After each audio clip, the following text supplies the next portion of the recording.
Hi, good morning. Gene from Avstar. Plenty of things to talk about that your mainstream media aren't even mentioning or going by the story. This one, for instance, 3,000 electric vehicles being freighted to another country.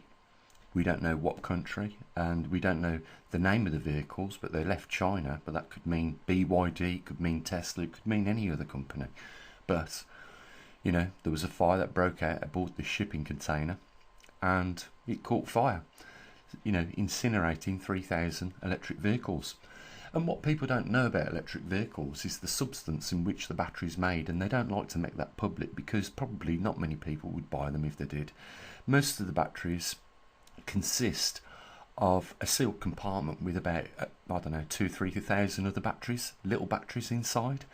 And that's a lot, isn't it? To expect to be completely reliable, not leak any gases, as lithium polymer batteries do leak. And I'm going to just talk about the gases that they do leak and the potential hazard of an electric vehicle, as well as the good things and the bad things about it. So, to start with, lithium readily oxidizes in atmospheric air. So, what we breathe in, that's what lithium oxidizes into without coming into contact with any other chemical. It just needs to come into contact with air, and it leaks, and it produces lithium oxide and hydrogen.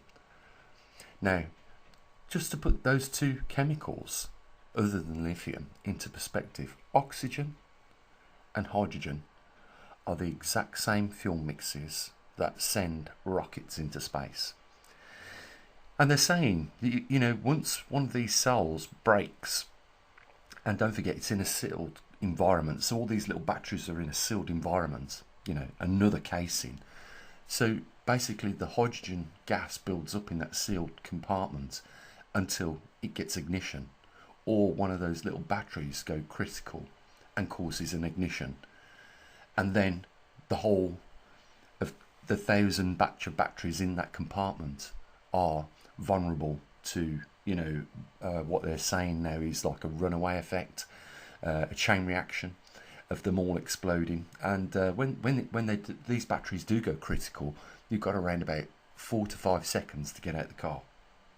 In some cases, they're not the safest vehicles on the road, and I've got a suspicion that they have passed, public inspections and made safe when they're not, because as this channel that have reported this accident here are saying, they are literally bombs, and there's plenty of them just self-igniting in and all around China, where it has not just burnt the car down, it has burnt the person's house where the car was parked next to.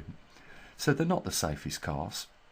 The technology is not proven, and they may have paid off, the final inspection or any safety inspections that they would have passed.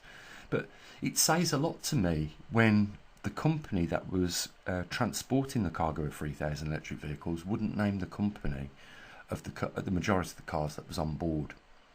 And like I say, they're coming from China. They could be BYD.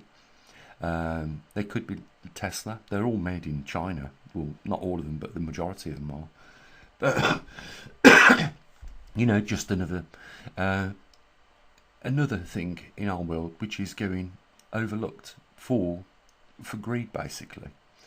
And we've been talking about the capital system collapsing, and people are saying, it hasn't collapsed. I can still use my money in the shops. That's if you've got money, that is. But a lot of people have been barred from the monetary system because of having lack of money to participate in the system. And that is not what the capital system was set up for. It wasn't set up for the rich and elite. It was set up for everybody to participate in it. But the rich and the elite are just overlooking the fact that people are being barred from the monetary system or the capital system and going about the business.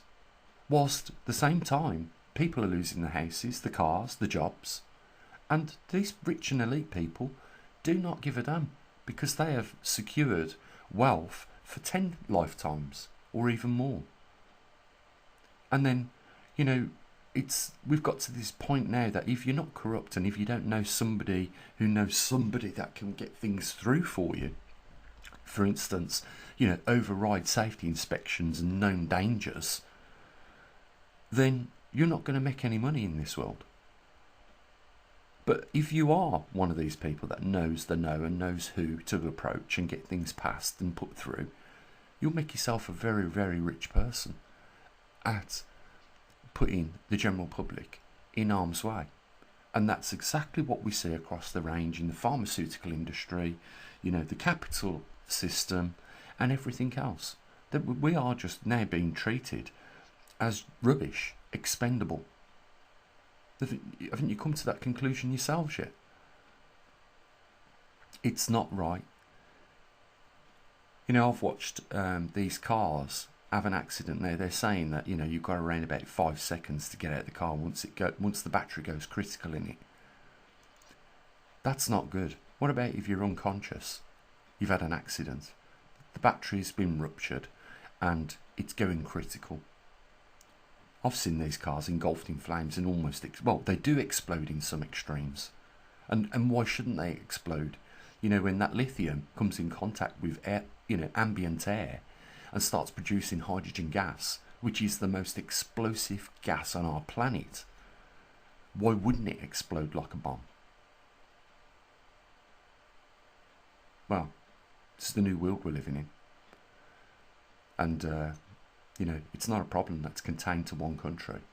The capital collapse is an anomaly now associated with every country in the world. And if you don't believe me, why don't you type in any country of your choosing and type in after the name of the country cost of living crisis, and you'll see. This has become a major problem. And of course, they're not going to broadcast it on your mainstream media, because when everybody knows the capital system's collapsed, it's over for the rich and the elite. And I'll kid you not, it's over for them. The system will collapse for everybody. And they're just hoping that they can keep kicking this can down the road, because meanwhile they've got all the money they want in the world and they can afford to buy the private yachts, the private jets, and it's all good for them. Whilst at the other end of the spectrum, the capital system fails millions and millions of people now around the world. And there is no effort, no willingness to put this right. So we are going to continue going to the shops. When we buy washing detergent and we open the box, and there's only 2/3 of the detergent in the box, and there's a big air gap at the top. And when you buy any other food and they've made a dome in the bottom of the bottle so that when the bottle's put next to the old bottle, it looks like the same amount is in there. But that dome on the bottom of the bottle is actually reducing the space to fill it even more like it was before, and you're being charged the same price for it. And the rent that you're paying now is going to increase. Your mortgage interest rates are going to increase. The amount of jobs are going to decrease. And this world, as a result of greed, is going to become a more dangerous place. And it isn't, like I said, confined anymore to one country. This is a global problem, and the only problem that we have right now are rich, greedy people that do not care about the safety and well-being of people on the other end of that spectrum, the poor. So, with saying that, there is a link down there. Not many people use it, and of course, you know, it's hardly worth doing these videos because of the amount of throttling back that we're getting from YouTube, and it is a real thing that YouTube do. They've demonetised us, now they're throttling back the things. Why is that? It's probably because I'm over the target, talking about real issues, not like the mainstream media would talk about senseless, pointless, dumbing down topics. Keeping a lid on the real stories that are happening around the world. stories that can protect and help you. So if you want to support somebody that is trying to open people's eyes to what's going on around the world, let them know the real situation, there's a link down there. Any other thing for me to say is have a good day. Bye for now.